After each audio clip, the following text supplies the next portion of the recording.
छगन भुजबळ बोलतायत, थेट जाऊयात.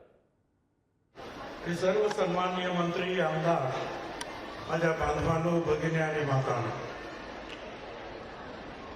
सर्वप्रथम मी ज्ञानज्योती सावित्रीबाई फुले यांना वंदन करतो.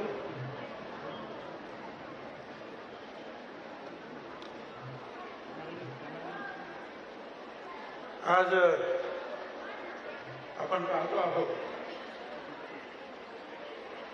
मुख्यमंत्री येतात म्हटलं की कार्यक्रमाचं स्वरूप सुद्धा बदलतं आणि हे जे काही स्वरूप बदललेलं आहे, स्वरूप बदललं म्हणजे जरा मोठ्या प्रमाणावर सगळं सरकारी कर्मचारी, सरकारी अधिकारी कामाला लागलेले आहे. हे सगळं जे होत आहे ते मुख्यमंत्री महोदय आपण आल्यामुळे जो आहे हा सगळा मोठा बदल जो आहे आपल्याला दिसतो.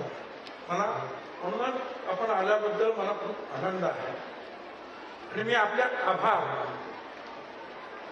या ठिकाणी मला पहिल्यांदा मी ज्या वेळेला सावित्रीबाईंना वंदन करतो आहे त्याच वेळेला आमचे एक स्वर्गीय मित्र हरी नरके यांची सुद्धा मला आठवण येते.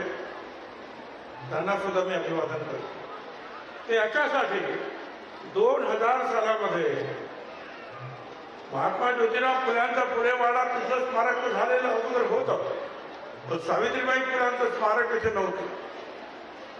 ते हरिभाऊ नरके, हरी नरके विचारवंत, ते मला घेऊन इथे आले आणि त्यांनी मला दाखवलं की इथे या घरामध्ये सगळं पडलेलं होतं. या घरामध्ये सावित्रीबाईंचा जन्म झाला. म्हणजे आता काय करायचं, म्हणजे आपण हे करूया.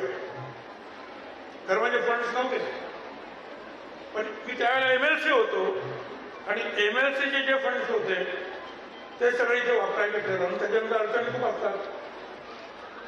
चंद्रा अय्यंगार म्हणून त्या अधिकारी होत्या, जे प्रधान सचिव नंतर पुढे आणखी झाले, त्यांनी पूर्ण मदत केली.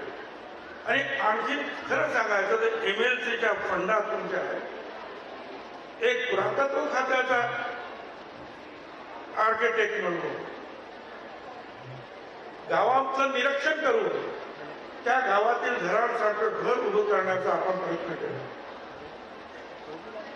हळूहळू हळूहळू कार्यक्रम वाढत गेले, लोक येत गेले. अनेक लोकांच्या लक्षात येत नव्हतं अगोदर की या जागेचं महत्व काय.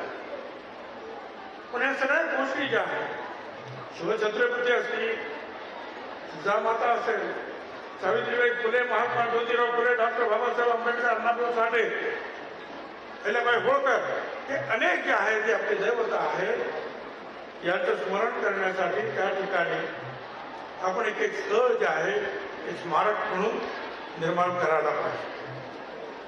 सावित्रीबाई फुल्यांचे अनंत उपकार तुमच्या आमच्यावर आहे.